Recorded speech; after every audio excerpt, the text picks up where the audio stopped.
this video, I'm going to be showing you around the nursery what is happening in January at this time of the year. Hopefully we will do this as a series and you'll be able to see the nursery through the year and how plants grow on. I'm Rosie Hardy and this is Rosie Hardy Gardening. So basically what we have got are all of the rows where we lay out all of the plants. Now when we moved here 27 years ago, this was a green field and we had to build everything ourselves, get the planning permission and everything else. So everything that you see on the nursery, we have built up over that time. Now the nursery rows run north to south, coming down a very gentle slope to the bottom of the nursery itself. That makes it very free draining, which is brilliant, and we're on chalk soil here, so everything that the plants are absorbing from the point of view of water that comes up through the black plastic membrane that we've got on the ground here will be alkaline. The water that they have watering over the top from the irrigation is also alkaline, so that means the plants have to like that sort of situation. We grow peat free, as I've explained in previous videos, but at this time of the year you've got plant material, as you can see behind me here, which has still got growth up like this, all brown, looking dead, but also then in the foreground here you've got newly potted material, which is that material which has been cut back down, given a root prune and then put into new compost so that it gets a bit of extra feed, and then it is out here all year round. We do not mollycoddle our plants on the nursery, and we do find that plants will flower better because they're herbaceous perennials. They need the cold weather. We haven't had any of that in the UK at the moment. It has been a horrendously wet late autumn. So from September right the way through till December, it's been incredibly wet. The start of January has also seen a lot of wet. This is one of the first bright days that we've had in the first week in January, which is beautiful, and the wind is blowing, so that will dry out the pathways.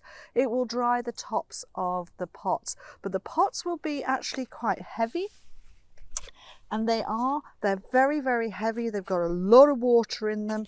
You can see we cover over with bark on the top of here.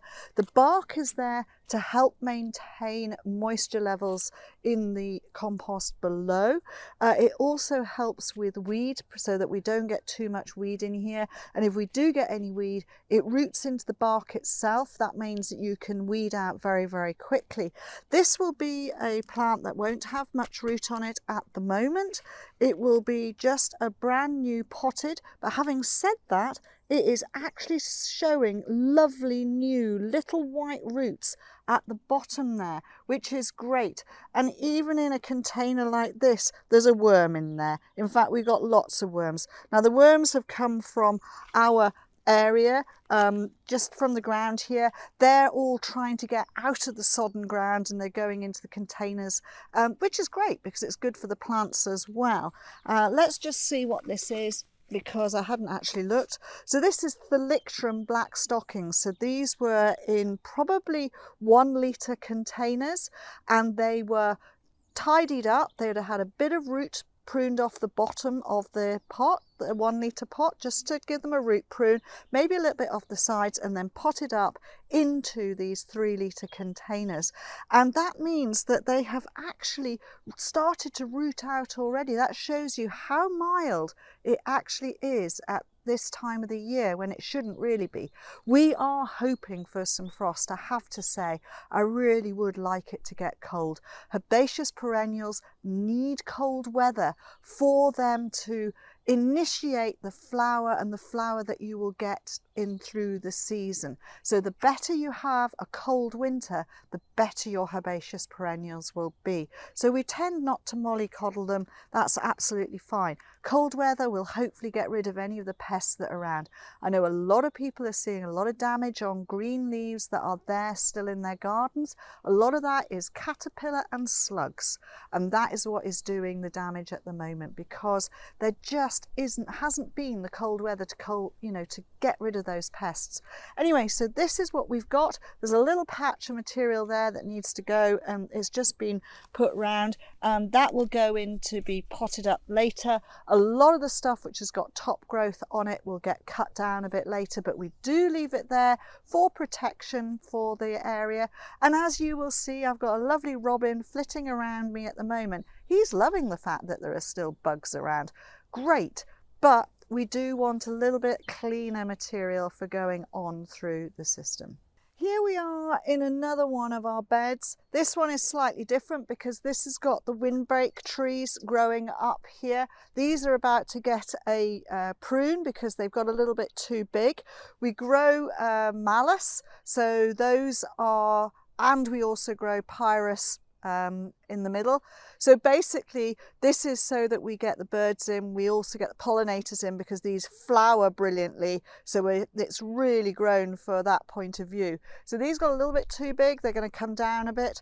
You can see with all the material that has been treated and potted up here, it ranges from heucheras, nepetas, stipers, asters.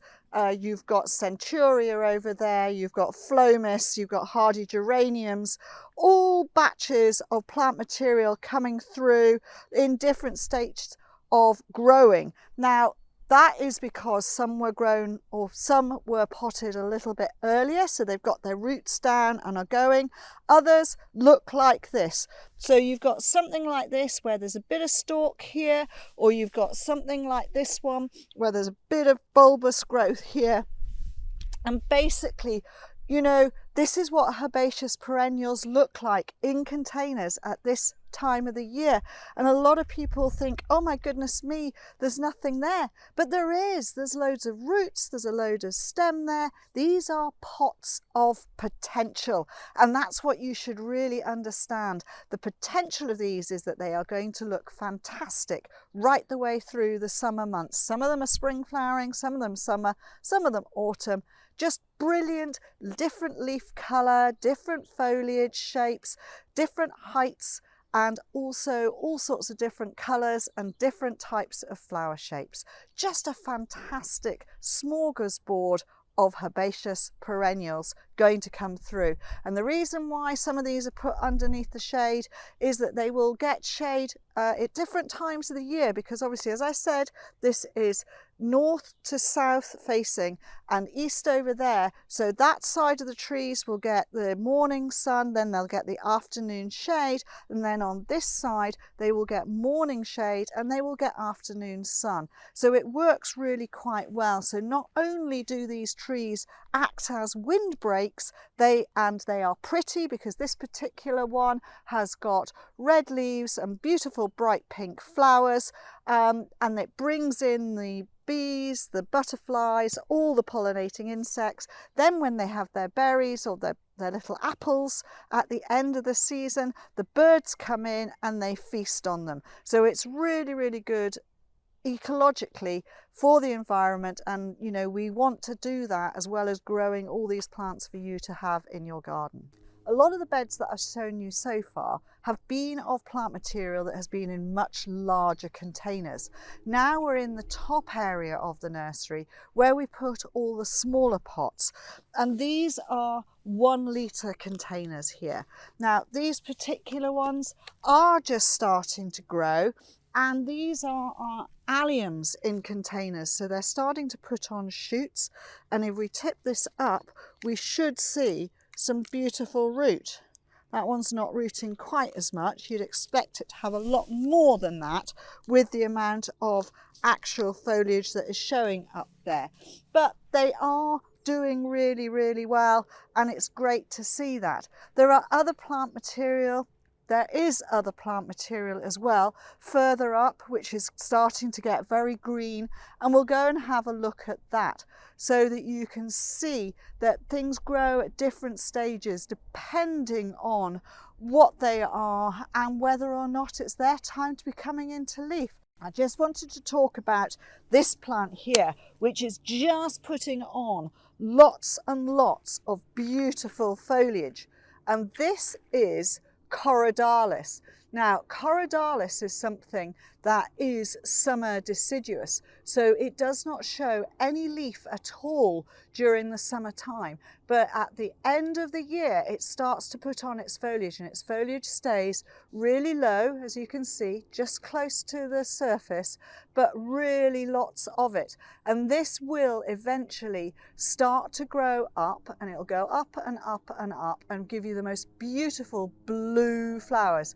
It wants some moistish conditions, and it wants to be in shade. It does prefer a shady, moist position, and then it will grow really, really well. And then suddenly it disappears for the whole of the summer, has a nice break, and then at this time of the year it's coming back up and looking fantastic. It's just brilliant to see these plants coming back up at this time of the year. Spring just gives you that idea that everything will be okay and plants are going to grow and everything is fine in the plant kingdom. A lot of the nursery is laid out depending on the age of when the plant material was potted. So some of these were potted last autumn. They've stayed out here. They're looking really good. We've got hardy geranium, we've got pulmoniums, we've got astrantias, nice root growth on the base of these plants. These are lovely little plants. They're starting to put up a little bit of leaf there. We won't tidy them up for a while yet. We leave them there because we may get snow, so that's the one thing. There are gaps. That's brilliant. It means that we've sold stuff, but also it means we've got places to be able to put things, and it's quite nice. Like over here we have got completely empty rows, so those rows have been emptied off. They've been given a good brush down and a sweep down. The rain has done the rest of the cleaning up. That gives us space to put all of the stuff that we're producing in the propagation area out directly, if it can go out directly. Otherwise it goes into the tunnel initially and then comes out onto these rows. If we didn't have any space, where would we put all the new stuff? So it is really good to have some empty rows, and at the moment we've got just about the right ratio of empty rows to those rows that are full. Plant material that needs just a bit of repotting, retopping up, plant material ready to go out. You will see we have a tunnel there which hasn't got a cover on it. Unfortunately, Storm Henk came through and we lost our shade netting off there. We're going to leave it for the time being. Plant material at this time of the year that is for shade won't really matter because the day length, and we haven't had any real sun until now, they're not going to come to any harm at the moment. It's not hot sun, they'll be fine. Once we get to mid-March, end of March, we will recover it then. That's a much easier time, and hopefully it's not so windy. Here we are in one of our polytunnels, and again this tunnel, like all of the ones that we've got, is a white sheet because that means that we don't get too much glare from the sun, and it also helps the plant material, it doesn't get scorched, etc. We do hand water in all of these tunnels, and that is basically because at the moment you will see a lot of overwintering plant material that has been brought in through this winter months, so through November, December, January, February, maybe into March. We will have plant material inside the tunnels. The stock that is in here at the moment, and we're in January, are things that don't like our winter wet. It's not so much that they don't like the cold, it's more that they don't like our winter wet. And this winter has been incredibly wet. So they are in here for protection from that point of view. They won't get watered. Perhaps once a month they'll get some water unless we get some warm air, and then they will get a little bit more than that. You've got things that are half hardy. You've got things which were late potted, which means they hadn't got as much root growth on them, and therefore they needed to be actually kept in here and just protected in a small way. This is not a heated tunnel, so this is ambient temperature. On a sunny day like today, it actually feels quite nice in temperature in here, but on a cold day, again, it is cold. So they stay in here like this, and then other areas of the tunnel, so there's an area which is empty behind me here, that will get the young plant material. So we have seen propagation stuff, we've seen young cuttings, they get potted up and put into here in February, March and April. If we can, and it's not bad weather, we start putting stuff that is potted out at the end of March, maybe even earlier, just depending on what the season is like, because we do like our plants to be tough and hard, and that way they go into people's gardens and they grow far better. So in January, this is what you are seeing. You're seeing plant material that's been tidied up, it's been cut back. So for instance, we've got Verbena bonariensis here. It's got a few young shoots on it, but most of this has been cut back and it's just starting to show nice growth in the bottom there. It's just starting to come out of the bottom of the pots. So these ones are ready for potting up, but we won't do that until a little bit later. Other plant material has had foliage left on because it just requires it. And in the spring, when we tidy up and repot these plants, they'll be fine. And basically it's just a holding area to keep this plant material so that we don't lose it over winter. And then in the spring, this becomes a hive of activity for young plant material, getting it rooted and then getting it straight outside. And then hopefully through the summer, this is empty, or as empty as it can be, and the material that we're selling is all out on the outside benches. So this is just, as I say, just a protection area. We're not a nursery that grows everything inside, keeps it growing really lush. We like our plant material to be hard. That means that in April and May and even the beginning of June, when we can still get real quick flash frosts, and people don't realize because they happen just as the sun comes up, and that can really cause a lot of devastation to new buds or new leaves that are there. We have our plants outside, which means they're already put on hard material, not soft material. And that is the way that we grow. Very much more traditional way of growing, having a harder material to put out into your gardens. Thank you very much for listening, and please do subscribe to the channel.